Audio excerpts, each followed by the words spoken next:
Kiko Ferreira, tenho 56 anos e desde os 14, 15 por aí eu trabalho com cultura. Por quê? Eu nasci em Belo Horizonte, morei em Ipatinga dos 6 aos 13 anos e aos 14 eu voltei para Belo Horizonte para cursar o Colégio Técnico da UFMG. E já em Ipatinga eu gostava muito de duas coisas, de música e de quadrinhos. E eu era amigo dos caras que botavam som no clube, né, lá do meu bairro e tal.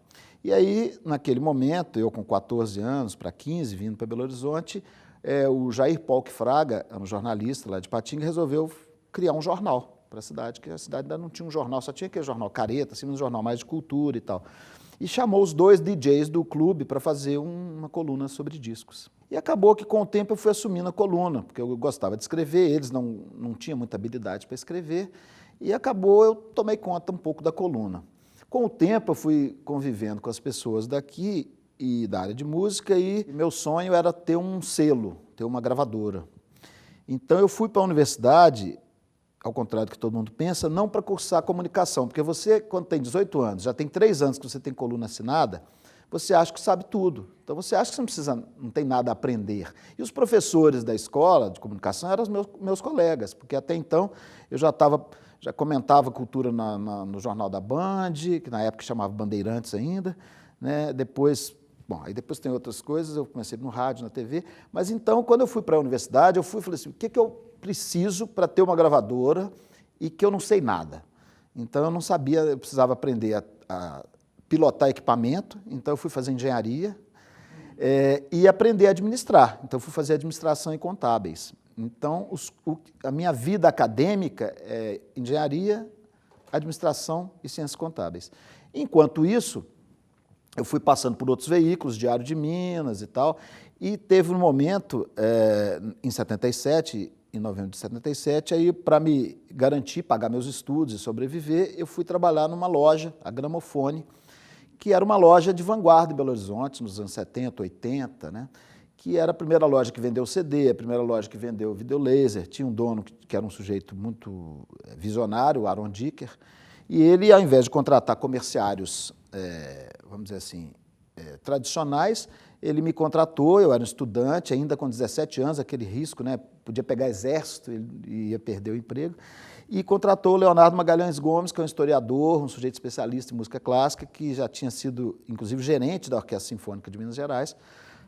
Então, eu cuidava da parte de discos popular, o Leonardo da parte de música clássica, e eu acabei enfronhando também na história do equipamento de som, equipamento de áudio e vídeo.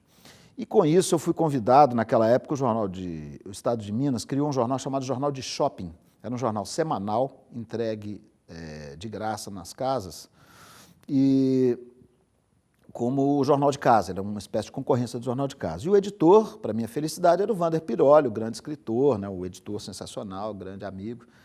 E eu falei para o Wander Piroli, Piroli, eu tenho um problema, porque eu escrevo, meu nome é Eustáquio Ferreira Neto. E tinha outro sujeito que escrevia no Diário do Comércio, chamado Eustáquio Trindade Neto.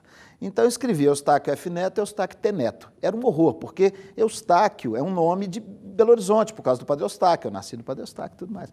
Então você explicar para um sujeito, um divulgador do Rio São Paulo, que existiam 2 Eustáquios Neto em Belo Horizonte, então era uma loucura. Eu fiquei grande amigo do Eustáquio por causa disso, porque às vezes eu ligava para ele, Xará, chegou uma coisa aqui para mim e eu acho que é sua. Ou vice-versa. Tem uma passagem aqui para entrevistar não sei quem, eu acho que é sua. A gente ficou amigo. E aí falei isso para o Wander. E o Wander falou, pô, consegue um pseudônimo. Sua primeira coluna você vai entregar na segunda-feira, então a ideia era ter uma coluna ligada à loja, então eu ia explicar para as pessoas o funcionamento dos equipamentos, o que era um amplificador, o que era um equalizador, como é que funcionava uma caixa acústica, etc. Uma coisa bem didática, e metade da coluna eu ia escrever sobre música, né? Então, naquele momento, o Wander falou, você tem uma semana para conseguir um pseudônimo. E eu estava ainda, né, no colégio técnico, estava no finalzinho do colégio técnico, e tinha uma moça chamada Tina, que era a mulher mais bonita do colégio. Eu falei, Tina, a função é sua, você é a mulher mais bonita desse colégio, você vai me dar um pseudônimo que vai funcionar. E ela tinha uma amiga, Flávia, cujo irmão mais novo era o Kiko, e era lindo, menino lourinho, de olho verde e tal. E ela falou assim, não, põe Kiko Ferreira Neto. Eu falei, tá bom, então tá certo. Aí mandei para o Wander a coluna já escrito Kiko Ferreira Neto. E o Wander falou, tá muito grande, vão tirar o Neto. Virou Kiko Ferreira. Então, a partir daí, a partir dessa coluna no Jornal de Shopping, nem minha mãe mais me chama de Eustáquio. Só credores é que sabem meu nome, entendeu? Então, o Xará Eustáquio continuou o único Eustáquio da imprensa. A minha entrada na leitura se deu pelos quadrinhos, pelo humor e pela imprensa especializada de música. Então, o que acontecia é que meu pai vinha de uma família muito grande, uma família pobre, né, de operários. Meu pai foi torneiro mecânico aqui, foi para Uzi Minas trabalhar como torneiro mecânico, e foi evoluindo como funcionário e tudo mais. Mas ele não tinha esse hábito de ler livros. Então, na minha casa não tinha uma biblioteca. Mas ele adorava ler revistinha. Então, ele chegava, ele trabalhava, na hora do almoço ele passava na banca, comprava Luluzinha, Bolinha, Pato Donald, Mickey, etc. E a minha torcida, na hora do almoço, era meu pai acabar de ler a revista e ir lá dar um cochilo dele no almoço para eu pegar a revistinha. Então, eu comecei pelos quadrinhos, né? Então, isso foi bom, que me deu uma noção de narrativa muito interessante. Então, o meu texto, até hoje, tem um pouco essa característica de roteiro de quadrinhos. Eu imagino uma trajetória. Minha poesia também tem, né? Então, eu tenho sempre começo, meio e fim, como é que abre, como é que titula, como é que apresenta os personagens e como é que encerra depois. Então, meu texto todo, se você prestar atenção, ele tem um espírito de narrativa, ele tem sempre um começo, meio e fim, necessariamente nessa ordem. Bom, então, a partir dos quadrinhos, a gente teve uma vantagem durante a ditadura militar, que muito do que era necessário falar de política era muito difícil, porque havia uma censura muito forte para os textos, digamos, mais sérios. Então, os textos mais politizados, que realmente apertavam o tornozelo da ditadura, batiam no fígado, eram os textos de humor, dos humoristas, dos quadrinistas, né? Então, a partir do Cartoon, eu fui conhecer o Pasquim, que foi minha escola de texto. Então, a partir do Pasquim, que eu ia lá para ver os cartoons, eu comecei a ler as notícias curtas, etc, etc. Eu li uns sujeitos que eram bem articulados, mas eu muito jovem, tipo Sérgio Augusto, ou Ivan Lessa, ou Paulo França, que eu não entendia patavina, porque tinha referências intelectuais que eram muito, né, grandes para um garoto de 12 anos, 13 anos. Mas eu lia assim mesmo, eu me disciplinava de ler, porque eu falei, um dia eu vou entender esses caras, né? E a felicidade, entre aspas, da ditadura é que a gente tinha uma imprensa extremamente bem feita, uma extrema de oposição. Então, a gente tinha uma imprensa de oposição. A gente tinha Movimento, Opinião, Co-Jornal, aqui na UFMG tinha o Go a Go, né? E o De Fato depois. Então, quer dizer, a gente teve uma imprensa de altíssimo nível. Então, eu aprendi a escrever com quadrinhos e com jornais alternativos, principalmente o Pasquim. Eu comecei a poesia tentando fazer letra de música, porque ainda no colégio técnico eu me juntei a dois amigos, o Paulo Dimas Menezes e o Sérgio Augusto, para fazer um primeiro festival estudantil de Belo Horizonte. Era a ideia da gente, né, juntar as escolas de segundo grau, porque até então só tinha festival de universitários, ou do colégio estadual, né, que era famoso. E a gente tentou fazer fez, inclusive, no Conservatório da UFMG, esse primeiro festival, sabe? E aí eu comecei a ter esse processo do festival, que foi ali 75, 76, nos ajudou muito, porque a gente aprendeu um pouco dos mecanismos de produção. Aí eu também, a minha fase de produtor começou sem querer ali, porque na época o reitor da UFMG era o Cisalpino, né? E nós fomos a ele pedir apoio para fazer o festival. Ele falou, dinheiro a gente não tem, mas nós temos aqui uns álbuns de serigrafias da artista Yara Tupinambá que eu posso ceder a vocês para que vocês consigam vender, né? Então, lá fomos nós, com 16 anos, atrás de dinheiro para fazer nosso primeiro projeto. Então, assim, essa história hoje de captação, de ir atrás de recursos, eu já faço isso há muitos anos, né? Há mais de 40 anos. Publiquei em 82, aos 23 anos, o primeiro livro, e aí vai. Aí criei um ciclo mais ou menos interessante, a cada 7 anos eu lancei um livro. Então, 82, 89, 96, aí foi. Só que agora, mais velho, depois dos 40, 45, eu descobri que não dá para esperar 7 anos, porque daqui a pouco a gente acaba e as ideias não acabam, né? Então, agora eu tenho lançado mais ou menos a cada 3 anos, mais ou menos, e aí já estou com uma carreira literária aí de 8 livros, tá, né? Aí, felizmente tive apoio aí de várias publicações, então publiquei várias vezes no Suplemento Literário de Minas Gerais. é engraçado isso, porque tem o Mulheres Emergentes, né, que em princípio era só para mulheres poetas, mas eles fizeram uma edição com minha obra e tal. Tem o Edmundo, Luiz Edmundo, que fez também Tanto, que é um jornal na internet. Então, assim, a carreira literária está indo direitinho, assim, com todas aquelas dificuldades da poesia, né? Mas a gente continua publicando e eu acho que é uma carreira paralela aí que me ajuda muito. A minha visão de poesia é que é o seguinte: tem uma história, principalmente depois que a gente lê Shakespeare, ou lê Drummond, ou lê Fernando Pessoa, você sabe que todas as histórias já foram contadas, né? Todas as cartas de amor já foram escritas, todos os sentimentos já foram cantados e tocados e falados. O que eu acho que me leva a escrever poesia é eu encontrar um ângulo que eu ainda não vi, não quer dizer que não exista, que eu ainda não vi sobre determinado assunto. Então eu faço uma correlação com a fotografia jornalística, não a fotografia de estúdio, a fotografia jornalística. Então o poema para mim é um flash de um momento. E se eu achar que essa foto ficou diferente de todas que eu conheço sobre aquele tema, aí eu acho que ela é publicável. Entendeu? Então é sempre isso. Então eu tenho poemas longos, tem curtos, tem de 2 versos só, tem de 10 páginas. Então é isso.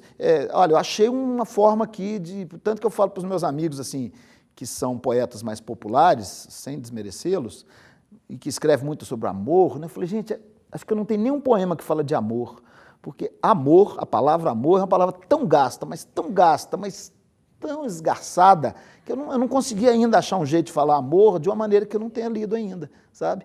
Então, talvez um dia um poema meu tenha a palavra amor nesse sentido. Meu amor, eu te amo, mas ainda não consegui fazer. Eu criei um programa chamado Caleidoscópio, que depois foi o nome que eu dei para o programa do Elias Santos na TV Horizonte. O Caleidoscópio era um programa maluco, assim, eu misturava poesia com música de vanguarda, com música antiga, e era uma colagem sonora com ares bem tropicalistas, entendeu?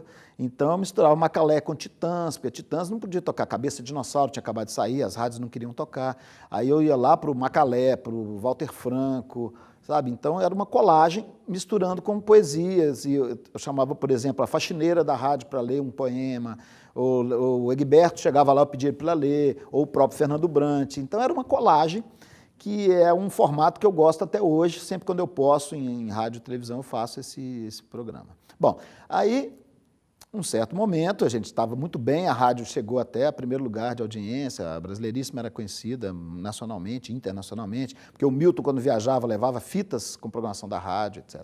Bom, mas aí veio o governo Newton Cardoso e a filosofia do governo era o seguinte: esse é um governo popular.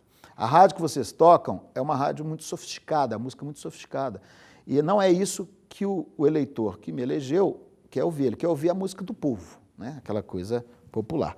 Bom, então aí ele demitiu todo mundo, os 46 da nossa equipe, acabou a FM Brasileiríssima naquele momento, ou foi suspensa por 2, 3 anos, e passou a se chamar Popularíssima. Foi uma crise, um horror, a gente naquela tristeza e tudo mais, mas, por outro lado, abriu portas. Então a gente ficou ali, isso foi abril, maio, aí fiquei junho, julho, até que eu fui numa festa promovida pelo Tuti Maravilha e pela Hélida Murta, e conheci a Eliane Guimarães, que era uma produtora e que estava montando um programa chamado Agenda, na Rede Minas. E aí a gente conversando, eu falei, eu estou precisando de alguém para falar sobre música. Eu falei, por que você não vai? Eu falei, vamos. Aí entrei na TV, isso foi em 1987. Então comecei na Rede Minas como produtor, como assistente de produção, e de 87 a 96, né, aí eu segui toda a carreira na Rede Minas, como assistente de produção, produtor, coordenador de produção, diretor do Agenda, e terminei lá em 94, na gestão Paulo Ribeiro, como o primeiro funcionário da TV a assumir uma diretoria. Então foi legal, a gente fez uma diretoria artística, uma felicidade imensa de conviver. Como o Paulo Ribeiro era sobrinho do Darcy Ribeiro, a gente convivia com o Darcy, que foi nosso consultor ad hoc, e o Darcy colocou, de alguma maneira, toda a equipe dele, da Fundação Darcy Ribeiro, a nosso dispor. Quer dizer, a gente às vezes ia para o Rio e fazia uma reunião naqueles bares lá de Copacabana com 8, 10 profissionais de altíssimo nível de educação, e a maioria mulheres. O Darcy gostava muito de trabalhar com mulher, que ele falava que mulher funciona melhor, e eu também acho. Então, a gente tinha reuniões ótimas e bate-papos maravilhosos, etc, etc. E a gente fez um projeto de TV pública muito legal naquela época, né? E aí, depois, eu saí para montar a TV Horizonte, porque um certo dia houve também porque a vida é essa, né? A área pública principalmente, sempre você está mudando a gestão. Então houve uma mudança de gestão com a ida do Paulo Ribeiro para a TVE, então houve uma mudança de gestão e uma mudança de direcionamento, porque a Rede Minas, quando nós transferimos lá da Floresta, que era uma casa, né, pequena, com um estúdio de 25 metros quadrados, para Nossa Senhora do Carmo, onde hoje é a sede, com 10 andares, 3 estúdios e tudo mais, a gente batizou o prédio de CPC, Centro de Produção Cultural Guimarães Rosa. Então, a ideia era uma referência ao Centro Popular de Cultura, né, da ditadura, e a ideia era que aquele prédio fosse efetivamente um centro de cultura, aberto à população. A gente fez um projeto chamado Vídeo Escola, que a gente levava todo mês uma escola pública para os garotos aprenderem a fazer um vídeo e sair de lá com um vídeo pronto. A gente criou o que a gente chamou de Museu da Imagem do Som Pedro Nava, com 8 cabines em que toda a programação da TV era disponível para a população. Quem quisesse ir lá, era só marcar, agendar, assistia todos os programas de disposição.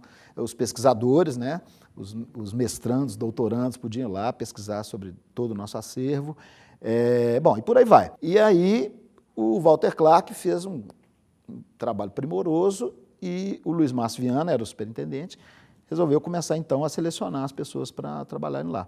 E eu me candidatei e, felizmente, fui selecionado. E participei de uma equipe maravilhosa. Durante um ano, a gente trabalhou no projeto da TV. E aí tinha o Zinho Siqueira, né, que hoje está na Globo, tinha a Tereza, que cuidava da pesquisa, e depois eu levei para trabalhar com a gente a Mônica Cerqueira, para cuidar do que a gente queria ser uma programação de filmes, o Eduardo Jesus, que é um dos melhores caras de audiovisual da cidade, o Nélio Costa. Então a gente foi montando uma equipe que depois, na segunda etapa, teve o Lery Faria, que tinha acabado de chegar da França, tinha o Chico de Paula. Então a gente montou, Leonora Rolfs, a gente montou uma equipe muito legal.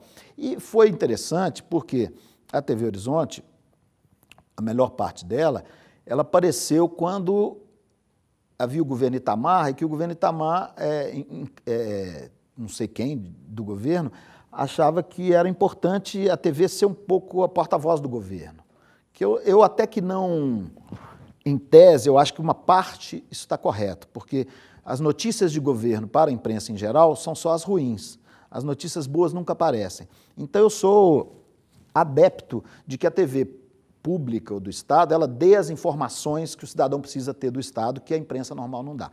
Mas só que era exacerbado. Então havia, assim, interrupção de um Castelo Rá-Tim-Bum para mostrar uma solenidade, esse tipo de coisa. Então a TV Horizonte, né, se tornou a TV educativa, pública educativa de Belo Horizonte durante muito tempo, né? Bom, e aí foi, e paralelamente a essa história de TV, depois convivíamos no mesmo prédio, a TV Horizonte com a PUC TV, né, e era a sede da TV Universitária. Então, houve um certo momento que eu saí da TV Horizonte, e aí a Sandra Freitas me convidou para ser o primeiro coordenador de programação da TV Universitária, isso tem 15 anos, né? E foi ótimo aí conviver com as universidades, né? Era o ENG, UNE, o FMG e PUC, né? Então, foi ótimo essa convivência enriquecedora, né? E aí eu já tinha, para a montagem da TV Horizonte, feito contatos com a STV, né? Que é TV Sesc Senac, com a Fundação Roberto Marinho, né, para o Canal Futura. Então, isso alargou meus horizontes, né, de uma maneira nacional, muito interessante, com o Itaú Cultural. E aí foram momentos muito importantes para a minha carreira. Bom, e aí, num certo momento, lá nos anos 80, só lembrando de uma coisa, por causa desse trabalho da TV Minas, o Lauro Diniz estava procurando, ele queria melhorar o nível cultural dos jornais da TV Globo local. Então, ele resolveu fazer comentários no MGTV1, comentários de cultura. Então, as quartas-feiras era o professor Barros, falava de cinema, e às sextas-feiras eu falava sobre música, 2 minutos no MG1. E era interessante porque eu tinha 100% de liberdade, como eu sempre trabalhei. Então, foi a primeira vez que Sepultura apareceu na Rede Minas, Overdose, artistas alternativos que não teriam espaço numa emissora líder de audiência, né? Então, durante uns 2 anos, eu toda sexta-feira estava lá na Globo, militando, né, a favor da música independente, a música alternativa e tudo mais. Então, enquanto eu trabalhava na TV Minas, eu fui trabalhar na equipe da 107 FM, que foi a primeira rádio para estudante, né? em Belo Horizonte, uma rádio feita para o jovem dos 6 aos 13 anos, né?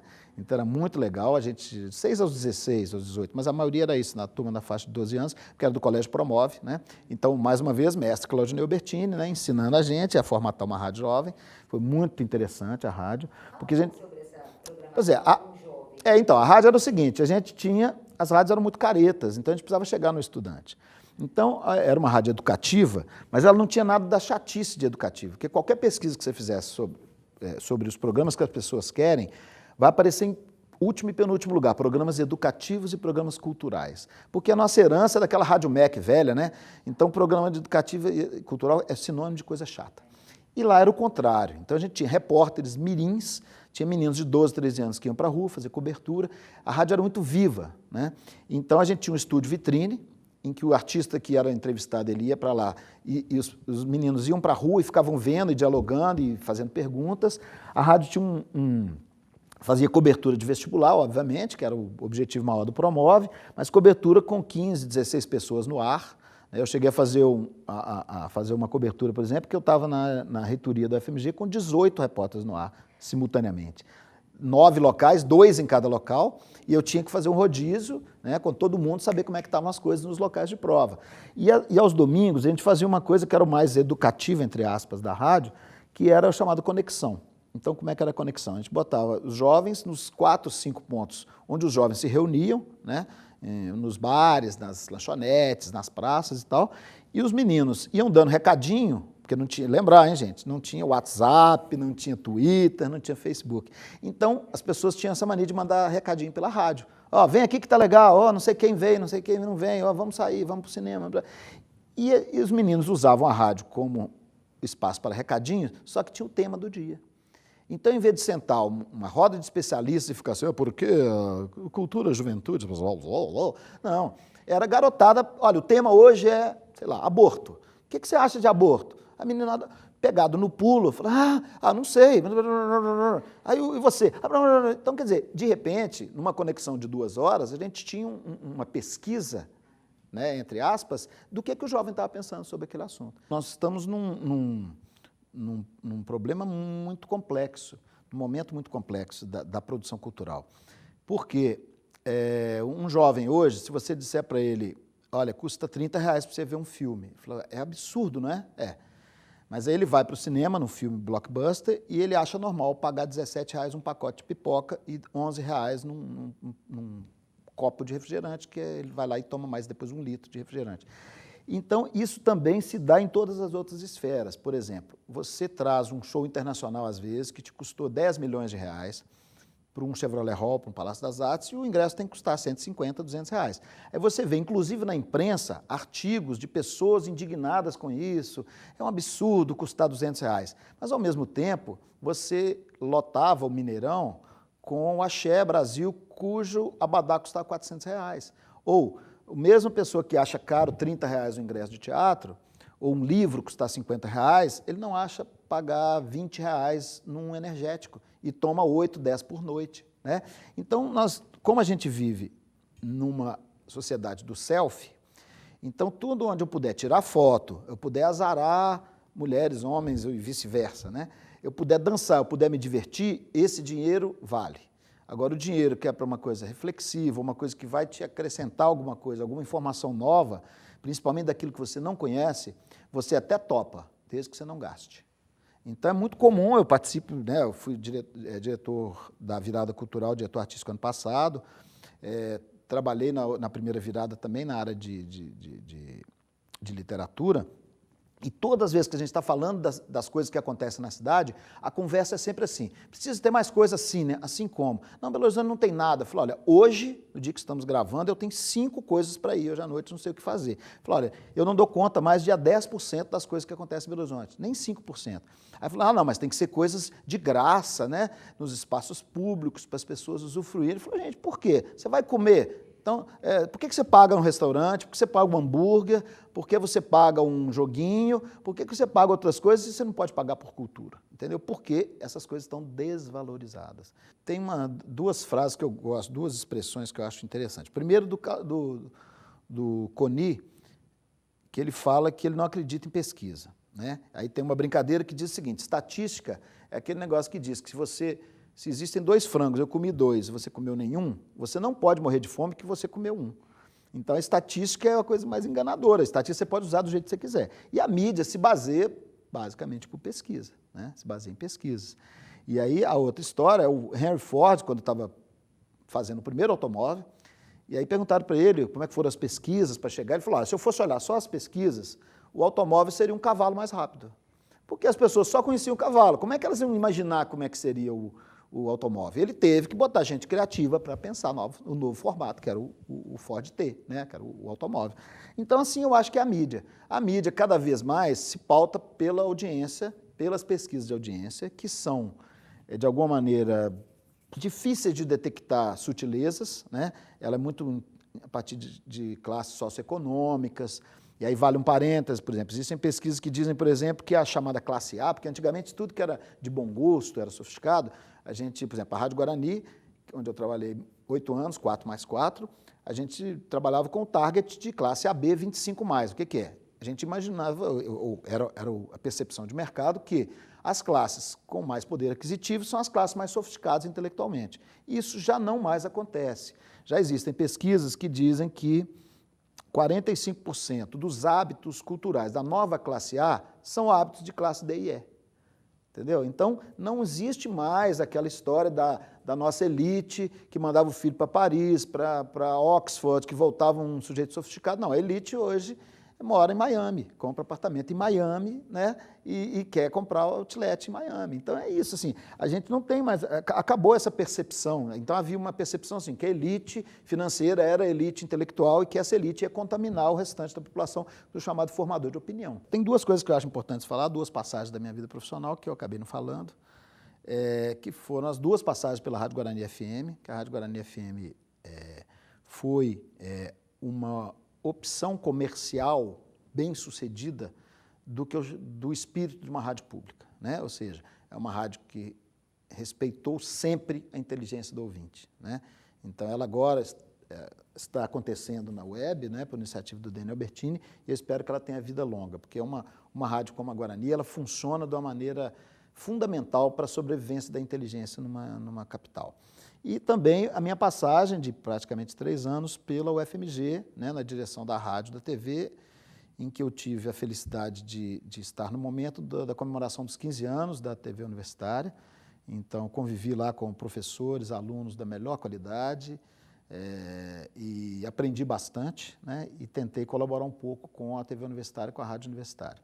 E agora eu estou me lançando um novo desafio, que para mim é o maior da minha vida assim, profissional, que eu estou assumindo agora a diretoria de produção musical da Orquestra Filarmônica de Minas Gerais.